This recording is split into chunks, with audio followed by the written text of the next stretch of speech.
안녕하세요. 엔트롱입니다. 오늘 저희가 깊이 파헤쳐볼 종목은 바로 한국토지신탁, 줄여서 한토신인데요. 전문가님, 이 회사가 부동산 신탁업계에서는 1등이잖아요? 네, 맞습니다. 업계 내에서는 독보적인 강자인데 이상하게도 주가는 바닥을 벗어나지 못하고 있죠. 오늘 이 흥미로운 상황을 제대로 한번 분석해 보겠습니다. 바로 그 점이 정말 궁금한데요. 업계 최고 실적인데 주식시장의 평가는 이렇게나 차갑다. 이게 오늘 저희가 풀어야 할 가장 큰 질문인 것 같습니다. 대체 무슨 일이 있는 걸까요? 네, 핵심을 정확히 짚어주셨습니다. 보통 실적이 좋으면 주가도 따라가기 마련인데 한토시는 완전히 반대의 모습을 보이고 있거든요. 바로 이 상반된 신호 속에 기회와 리스크가 함께 숨어 있다고 볼 수 있습니다.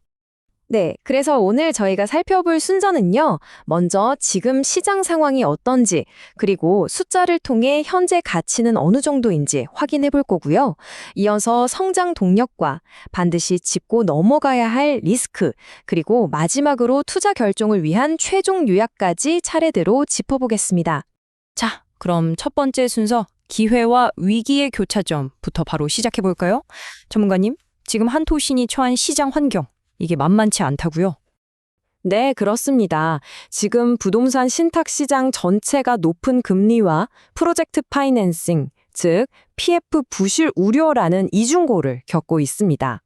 쉽게 말하면 과거에는 건설사가 짊어지던 위험 부담이 이제는 신탁사로 넘어오는 국면이라고 보시면 됩니다. 그러니까 금리는 오르고 부동산 경기는 안 좋다 보니까 그 연쇄 효과가 이제 신탁사까지 미치고 있다. 이렇게 정리하면 되겠네요.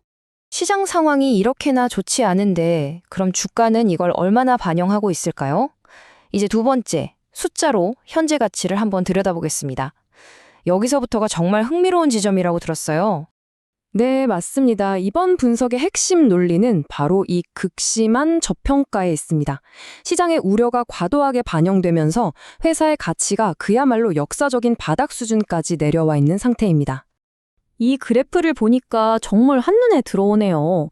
주가가 거의 바닥에 붙어 있는 것 같은데요? 네, 이 그래프가 바로 주가 순자산 비율, PBR을 나타내는 건데요. 쉽게 말해 회사의 청산가치 대비 주가가 어느 수준인지를 보여주는 지표입니다.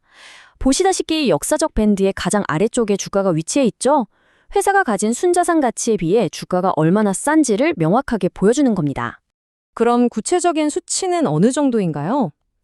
현재 PBR이 0.31배 수준입니다. 이건 회사가 가진 순자산 가치를 1원이라고 했을 때 주식시장에서는 0.31원, 즉 3분의 1도 안 되는 가격에 거래되고 있다는 뜻입니다. 정말 이례적인 수준의 저평가라고 할 수 있죠. 와, 주가가 이렇게 싸다 보니까 반대로 투자자 입장에서 좋은 점도 있을 것 같은데요. 네, 바로 배당 매력입니다. 주가가 낮아지니 상대적으로 배당 수익률이 높아졌거든요. 최근 기준으로 계산하면 무려 5.5%에 달합니다. 저평가 덕분에 고배당주가 된 약간은 아이러니한 상황이죠. 이렇게 저평가되어 있고 배당도 괜찮다면 주가가 다시 오를 만한 계기, 즉 성장 동력이 중요할 텐데요. 세 번째 섹션에서 한번 자세히 알아보죠. 한토신의 성장을 이끌 세 개의 엔진은 과연 무엇일까요? 네, 회사의 미래를 기대하게 하는 세 가지 성장 엔진이 있습니다. 첫째는 도시정비 사업, 그러니까 재건축, 재개발 분야에서 쌓아온 독보적인 리더십입니다. 이미 성공 사례만 13건이 넘죠. 그 분야에서는 원래부터 강자였군요. 그렇습니다. 그리고 둘째, 이게 숫자로도 증명되고 있습니다. 2024년 신규 수주액이 전년 대비 무려 2.6배나 급증했고요. 마지막으로 기존 사업에만 머무르지 않고 리츠 운용이나 물류, 시니어 주택 같은 신사업으로 공격적으로 확장하고 있다는 점도 긍정적입니다. 전문가님, 그런데 좀 이상해요. 이렇게 확실한 성장 엔진이 세 개나 돌아가고 있는데 왜 주가는 여전히 바닥인 걸까요? 이 모든 강점을 다 덮어버리는 어떤 그림자라도 있는 건가요? 아주 정확한 지적이십니다. 이제부터가 이번 분석의 가장 중요한 부분이라고 할 수 있습니다. 네 번째 섹션. 이 기업의 발목을 잡고 있는 리스크 요인들을 반드시 점검해 봐야 합니다. 이 슬라이드를 보니까 사업 경쟁력은 별이 4개인데 지배구조 리스크는 별이 2개네요. 이게 핵심적인 문제 상황을 보여주는 것 같아요. 네, 바로 그겁니다. 사업 자체는 탄탄하고 돈도 잘 버는데 이 지배구조 리스크가 회사의 가치를 크게 깎아내리고 있는 형국이죠. 투자자들이 주저하는 가장 큰 이유이기도 합니다.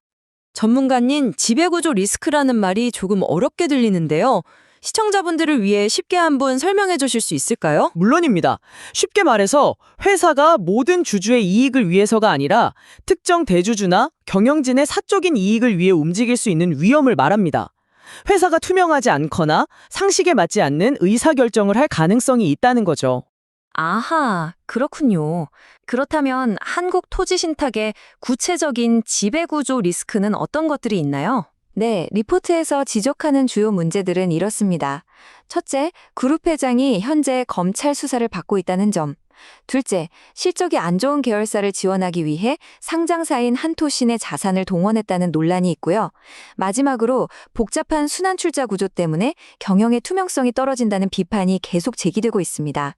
바로 이런 문제들이 주가를 억누르는 근본적인 원인입니다. 정말 명확하네요. 한쪽에는 강력한 성장 엔진이, 다른 한쪽에는 심각한 리스크가 있는 건데 투자자 입장에서는 정말 고민이 깊어질 것 같습니다. 자, 그럼 마지막으로 이 두 가지를 종합해서 투자를 위한 최종 요약을 한번 정리해 보겠습니다. 네, 증권사 리포트들을 종합해보면 크게 3가지 시나리오를 그려볼 수 있습니다. 가장 긍정적인 불 케이스는 자회사 매각 같은 이슈가 잘 해결되면서 주가가 2,100원까지 오르는 시나리오입니다. 베이스 케이스, 즉 기본 시나리오에서는 본업이 정상화되면서 1,600원에서 1,800원 선을 기대해 볼 수 있고요. 하지만 최악의 경우인 베올 케이스에서는 지배구조 리스크가 현실화되면서 주가가 1,000원 아래로 떨어질 가능성도 배제할 수 없습니다. 결국 양날의 검이라는 말씀이시군요. 전무관님, 오늘 내용을 시청자분들이 딱 기억하기 쉽게 3문장으로 요약해 주실 수 있을까요? 네, 이렇게 정리할 수 있습니다. 첫째, 한국토지신탁은 업계 1위지만 역사적인 헐값에 거래되고 있다. 둘째, 도시정비와 신사업이라는 확실한 성장 동력을 가지고 있다. 셋째, 하지만 이 모든 장점을 심각한 지배구조 리스크가 짓누르고 있다. 이 3가지가 핵심입니다. 네, 명쾌한 정리 감사합니다. 결국 극심한 저평가와 성장 잠재력이라는 가치를 보느냐, 아니면 지배구조라는 치명적인 리스크에 더 무게를 두느냐의 선택인 것 같은데요. 여러분은 한국토지신탁의 미래를 어떻게 보시나요? 여러분들의 날카로운 의견을 아래 댓글로 자유롭게 남겨주세요. 저희도 함께 배우고 토론하겠습니다. 오늘 내용이 도움이 되셨다면 좋아요와 구독도 잊지 마시고요. 그럼 오늘 순서는 여기서 마무리하겠습니다. 오늘 분석은 참고자료로만 활용해 주시고 모든 투자의 최종 판단과 책임은 투자자 본인에게 있다는 점 꼭 기억해 주세요. 감사합니다.